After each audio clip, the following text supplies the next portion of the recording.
ඔයා නර්මදාට කතා කළාද පූජා? නෑ ආන්ටි. ආන්ටි කතා කළාද? මම සන්ධියට කතා කළා. හිතුවට වැඩි වේදමක් යයි වගේ. ඔපරේෂන් එක සාර්ථක වුණත් ආන්ටි ඒගොල්ලන්ට වැඩි කාලයක් එහි ඉන්න නම් සල්ලි හොයාගන්න අමාරුයි. ඒක තමයි මටත් කනගාටු. නර්මදාට මොනවා වෙයිද කියලා. බැරි වෙලාවකවත් අසංක සනීපුනේ නැත්තම් අපි මොකද කරන්නේ? මේවා ඩග්ලස්ට තේරෙන්නේ නෑනේ. මටත් හිතාගන්න බෑ ආන්ටි. අසංකටත් තවම තනියම මුකුත් කරගන්න බෑනේ. මනෝජ්ට උනත් හැමදාම හැමදේම කරන්න පුළුවන්ද? කවුද හිතුවේ පූජා මෙහෙම දෙයක් වෙයි කියලා? අසංක හොඳට හිටියනේ. ඇත්තද ආන්ටි? මේක ඇක්සිඩන්ට් එකක් නෙමෙයි කවුරු හරි ප්ලෑන් කරලා කරපු දෙයක් කියන්නේ? මන් දන්නේ නැහැ පූජා. මන් දන්නේ නර්මදාට වෙන දේ විතරයි. එයාට දුකක් වෙනවට මං කැමති නෑ. එයාට දුකක් නොදී හදාගත්තේ මේ දේ වෙන්නද? මොනවා කරන්නත් ඒගොල්ලෝ එන්න ඕනනේ ආන්ටි. ඒගොල්ලෝ ආවම හොඳ දෙයක් හිතලා බලලා කරමු. ඒකත් ඇත්ත පූජා. මගේ දුකක් කියන්නවත් මට මේ ගෙදර කවුරුත් නැහෙනි. අවුරුදු ගාණක් මම මේ ගෙදර හිර වෙලා. ඒක අතකින් ඔයා මේ ගෙදර ඉන්න එකත් මගේ පැත්තෙන් ලොකු සහනයක්. දුක් වෙන්න එපා ආන්ටි. මං ඉන්නවනේ.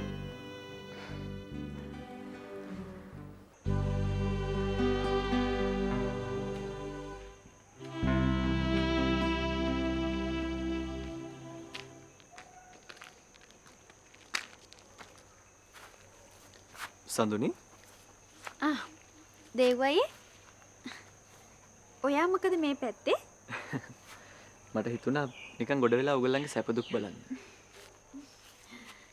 ඒක නම් කොච්චර හොඳද? මටත් මේ දවස් ටිකේ පැත්තට එන්න බැරි වුණා. ජයනිත්‍ය ආවා ගියානේ.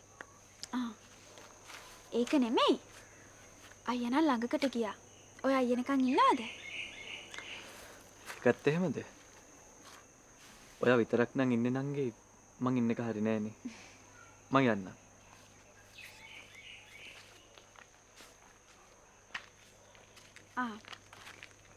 දේවයි අයියා වහලා ආපහු යන්නයි හැදුවේ. ඉතින් නංගිට ටිකක් නවත්ත ගන්නනේ තිබුණේ. ඉතින් මොකද දෙවෙන්නේ? නෑ සුසන්ත නිකන්. ගෙදර ඉන්නත් කම්මැලි කමට මේ පැත්තට ආවේ. මං හිතුවේ ඔයා ගෙදර ඇති කියලා. මම මේ පොඩ්ඩක් ළඟට ගියා. මේ දේවේන්ද්‍රට කියන්න සතුටුදායක ආරංචියකුත් තියෙනවා. සඳුනේ කසාදේ තියෙන දුන්න. අපි මේ මගුල් කියන්නේ එහෙට එන්න කියලා හිටියේ. ෂා ඒක කොච්චර දෙයක්ද? සඳුනි මට නිකම්වත් කිව්වේ නෑ. කොහෙ කියන්නද? දේවයි ආව විතරයිනේ. එහෙත් හරි කරදරයි නේද දේවේන්ද්‍ර? අහක යන කරදර දාගත්තා කියලා වෙලාවකට මට හිතෙනවා. මොනව කරන්නද සුසන්ත? දැන් ඉතින් වෙච්ච දේවල්නේ. නංගි, මේ අයියට තේ එකක් හදන්න. යමු. ගෙට ගිහලා කතා කරමු.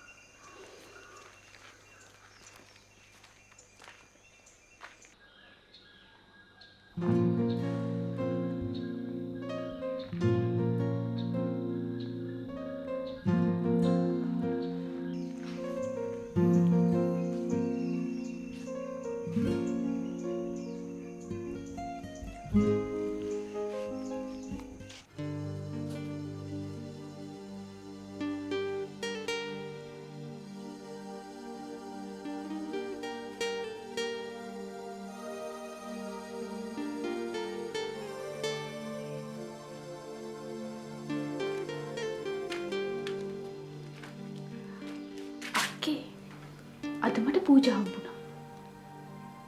නෑ. ඉතින් එයා මොකද කියන්නේ? නර්මදාට කතා කළාද? නෑ. එයා කොහොම හරි හොයාගෙන අර කම්පැනි බොරු කම්පැනියක් කියලා. ඒක කාගේ හරි හොර ජාවාරම. ඒ කියන්නේ එයාව තාම හොස්පිටල් එකට අරගෙන නැද්ද නංගි? නෑ අරගෙන. මේ අය කියලා තියෙන විදිහට නෙමෙයි වැඩේ කරලා තියෙන්නේ. මේ අය කිසි දෙයක් කරලා නැහනේ. මේ ඒක ඉතින් ටිකක් වේදමක් යන වැඩක් තමයි. මාත් දන්නවා ඒක. දැන් මොකද කරන්නේ? අසංක ගැමලුක අමාරුවක වැටෙන්නේ නොදන්න රටක ඉඳන්. පූජරට ඕනේ කොහොම හරි අසංක අයියලා ඉක්මනට මෙහෙට ගෙන්න ගන්න. මාත් ආන්ටිට කතා කළා. මට හිතෙනවා ඒගොල්ලෝ ඉක්මනට එයි කියලා. පූජ කියන දේවල් විශ්වාස කරන්න පුළුවන් ද නංගී? කොච්චර වුණත් පූජ කියන්නේ නර්මදාගේ යාළුවනේ. අපිට මෙතෙන්දී ආ විශ්වාස කරන්න වෙනවා අක්කේ. අපිට වෙන මොනව කරන්නද?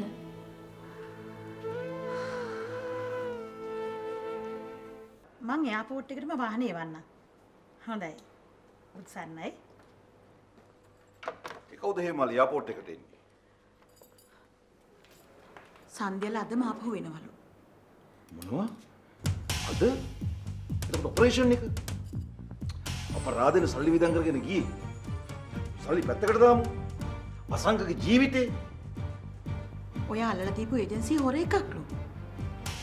එතන ලොකු ජාවාරමක් වෙලා තියෙනවලු. ඒක සන්ධ්‍යට දැනিলা තියෙනවා. ඒ කොහොමද? ડોක්ටර් රිද්මා තමයි හොයලා බලලා කියලා තියෙන්නේ. මං හිතන්නේ එයාට තේරෙනවා ඇති ඔය ගැන. ડોක්ටර් රිද්මා. හරි. අපි ටිකක් හොයලා බලමුකෝ. දැන් ඉතින් මේගොල්ලෝ ආවයි කියලා මොනව කරන්නද? ගියේ වැඩේ කරගෙන මාව නම් ඉවරයිනේ. අපිට නොකියුවට සන්ධ්‍යට සල්ලි වලින් පොඩක් කරදරයි වගේ. ඒක නම් ඉතින් මොනව හරි කරගන්න තිබුණානේ. බලමු කෙනෙක් විදියක්.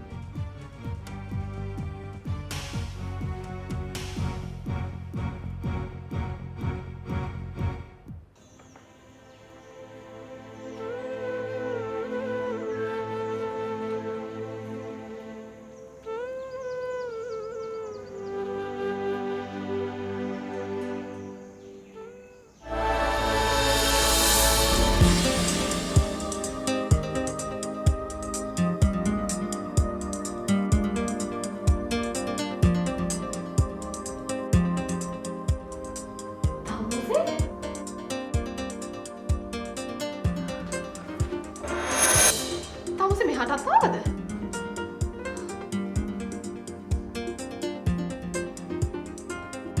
කරන්න පුළුවන් හැම දෙයක්ම කරලා දැන් මොකටද අඬන්නේ? කාට පීඩද?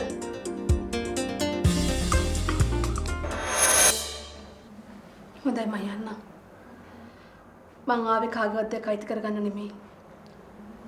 ආදරය කියන්නේ මයිති කරගන්න දෙයක්වත් නෙමෙයි. මම අසංකට ආදරේ. මට ආදරය කරපු කෙනා බලලා යන්න මං ආවේ. ඔයා ඇත්තට මෙයාට ආදරය කරනවා නම් මං කිව්වයි කියලා ඔයා යනවද? ඔයා මා බොරුකාරියක්. මම චරා කෙනෙක් නර්මදා.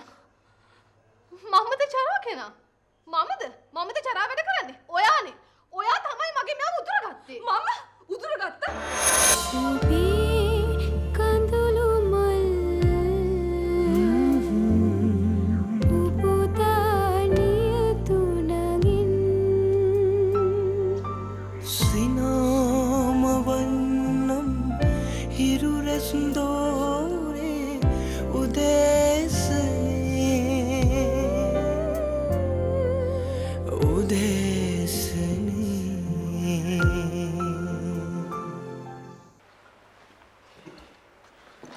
මිස්ටර් උපසාන්ත මොකද දන්නේ නේද? බොස් මට හදිස්සියෙම ඉන්න කිව්වේ. මොකක් හරි ප්‍රයිවට් වැඩක් වෙන්න ඇති. සම්ජා මැඩම්ට පින් සිද්ධ වෙන්න අපිට ඉතින් මේ වගේ තැනක් ආයි කොහෙන් හොයාගන්නද? ඒ වුණාට මිස්ටර් උපසාන්ත මට මේ වැඩ තාම අප්සෙට්. අර හොස්පිටල් සර්විස් කේස් එකට මාව මාට්ටු වෙයි කියලා මම පණ බයෙන් ඉන්නේ. ඒවන් අපි කරලා තියෙන දේවල් වල හැටියට මේව මොනවද? වයික් මට පොසත් වෙන්න ආස නැද්ද? එහෙමනම් ඉතින් කමක් නැහැ. එහෙමනම් ඉතින් බය වෙන්න එපා. මේවට පුරුදු වෙනවා. අපේ බොස් ඉන්නකම් කිසි දෙයකට බය වෙන්න එපා. එයා Tamanට හිතවත් මිනිහෙක් නම් මිනිහක් මරලාවත් බේර ගන්නවා. හරිද? බය වෙන්න එපා. අනික මේ ඔයාව එයාට විශ්වාස නිසායි මේ වගේ වැඩ පවරන්නේ. හොඳ chance එකක් ඒක. ඒකෙන් වැඩක් ගන්නවා. ඇත්තද? ඕකේ ඕකේ.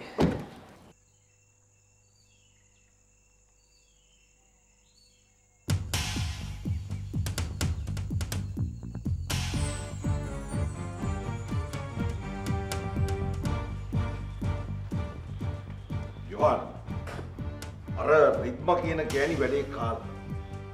අන කරල්ලියත් හාමුල ආපහු එනවා. ඇයිසම් ඒ දොස්තර කෙල්ල මොකද කරලා තියෙන්නේ? මේ ගෙල්ලට කොහොම හරි අපේ වැඩේ ගැන සැකයක් ඇති වෙලා හොයලා තියෙනවා. දැන් සන්ධ්‍යායිනෙත් සැකේ. මම ලොකු අමාරුකට මිස්ටර් ඩග්ලස්. කල්ලියන්ද මේකට ඇක්ෂන් එකක් ගත්තොත්? යොහන් තමුසේ නිකම් පොඩි ළමයෙක් වගේ කතා කරන්නේ. මේකට පොඩි තුරුම්පුවක් හදලා ගහමු. දැන් ෆයිල් එකක් හදමු.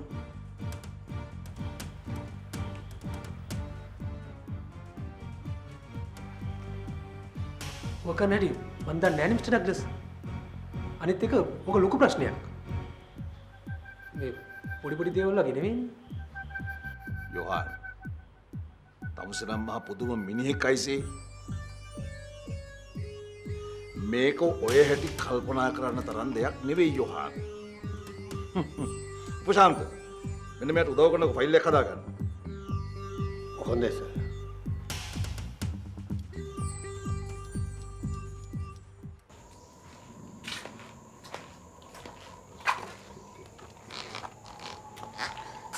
අප්පච්චි අර වත්තේ අසංකයියලා ආපහු ලංකාවට එනවලු.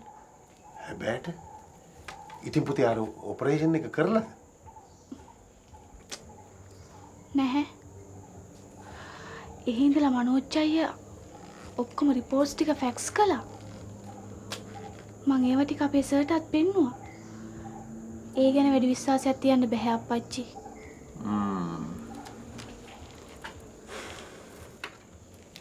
ඕක තමයි පුතේ. ඔය මොලේ ඔපරේෂන් තියෙනව නේද? කෙරුවත් ඉතින් 50ට 50 තමයි. දැන් ඉතින් ඒ උදවිය මොකද කියන්නේ?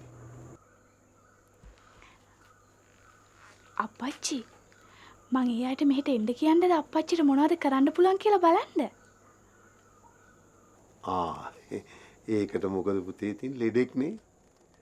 මම ඉතින් ඔය තරහා මරා කෝන්තර හිතේ තියාගෙන ඉන්න මිනිස්සෙක් නෙවෙයිනේ. හැබැයි මේ ඒගොල්ලෝ මෙහාට එයිද? මං කොහොම හරි ගෙන්න ගන්නම්කෝ. මං කිව්වා සමහර විට හයි. මං ඒගොල්ලන්ට ගොඩක් උදව් කරලා තියෙනවානේ. මට තියෙන එකම එක ප්‍රශ්නයයි පුතේ. ඒත් ඉතින් ඒක නිසාවත් ලෙඩෙකුට බේත් කරන්න බෑ කියන්න පුළුවන්ද මට? ඒ මොකක්ද අප්පච්චි? මොකුත් නෙමෙයි පුතේ. මේ අක්කගේ ප්‍රශ්නේ. මේවා එයාට ඉස්සරහට කොහොම බලපායිද කියලා කොහොමද දන්නේ? පුතාට පේනවනේ. එයා දැනටත් හුඟක් වෙනස් කරනවා.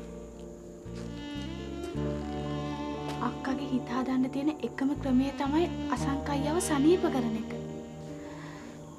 ඒකනේ ඉතින් මාත් මෙච්චර මහන්සි ගන්නේ.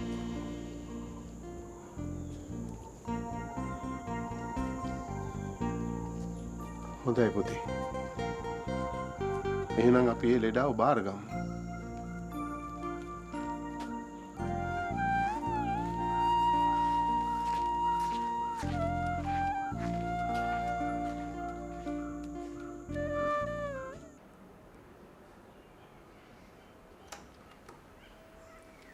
පුතා අඩුපාඩුවක් නම් මොකුත් තියෙන්න බෑ. නංගිගේ කනකර බඩු ටික ඔක්කොම පිළිවෙලට හදලා දෙන්න ඕනේ. අපිට සල්ලි අඩුපාඩුවක් වුණොත් දෙනිකෙලියක්ද විකුණලා දාමු. ඕක තිබුණා කියලා ඇති වැඩක් නෑනේ. ඕන්නේ අම්මේ. ඉඩ කඩන් විකුණලා මගුල් කන්න ඕනේ. මම අරන් තියපු සල්ලි ටිකක් ඇති. ඒක ඇති. ඒක ඉතින් ඔක්කොම නංගිට වියදම් කරලා බෑනේ. ඔයාගේ වැඩවලට සල්ලි එපේ. මට මොකට වියදම් කරන්න?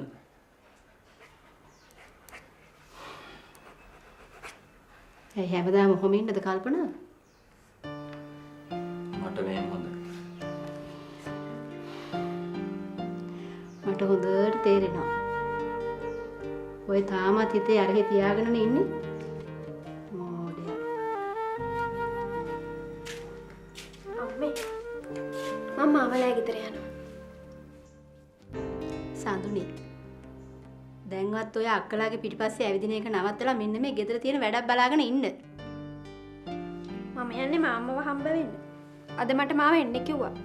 අලුත් චූර්ණයක් උගන්වනවා කියලා.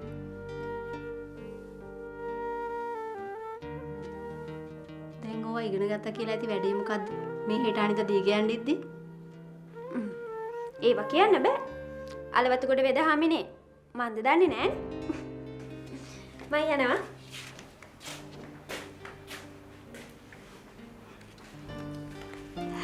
අනේ මන් දන්නේ පුතේ මේක මේම කට ගහන්න ගිහිල්ලා නැන්දම් මගේ නිලපත් පාර කයිද දන්නෙත් නෑ. ගෙදර ඉන්න කන්නේ. ඕනේ ඕන දෙයක් කියපුවා.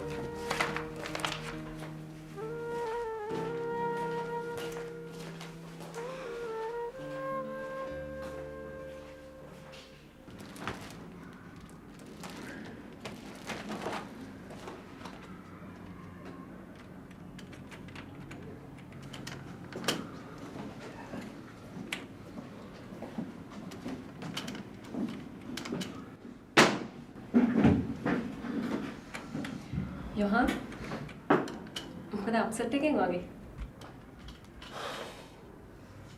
අරසංකල අම්මා ආපහු එනවලු. ඉතින් ආවනේ. ඔයාට මොකද?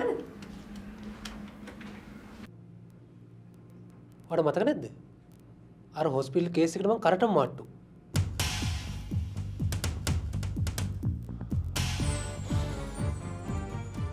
දැන් කරන්න තියෙන එකම දේ අර එහෙන් එව්වා කියන බොරු ෆයිල් එකක් හදන එක. මට ඕවා කරන්න තේරෙන්නේ නැහැ පූජා.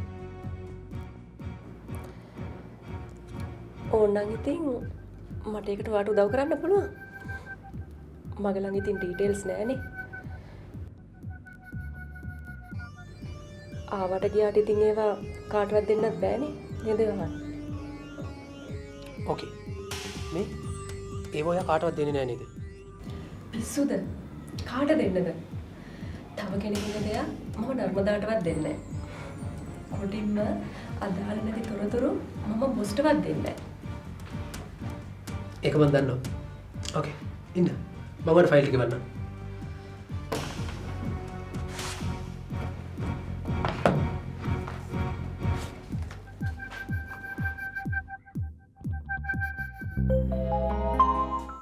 මට වෙලාවකට ඔයා ගැන දුක හිතෙනවා පුතේ. ඔයා මොන තරම් දක්ෂකම් තියෙන ළමයිද? ඒත් ඉතින් ඔයාට ඒ දක්ෂකම් ප්‍රයෝජනයක් ගන්න බැරි හැටි. ඔයාගේ අම්මට ඔයාව තේරුම් ගන්න බෑ පුතේ.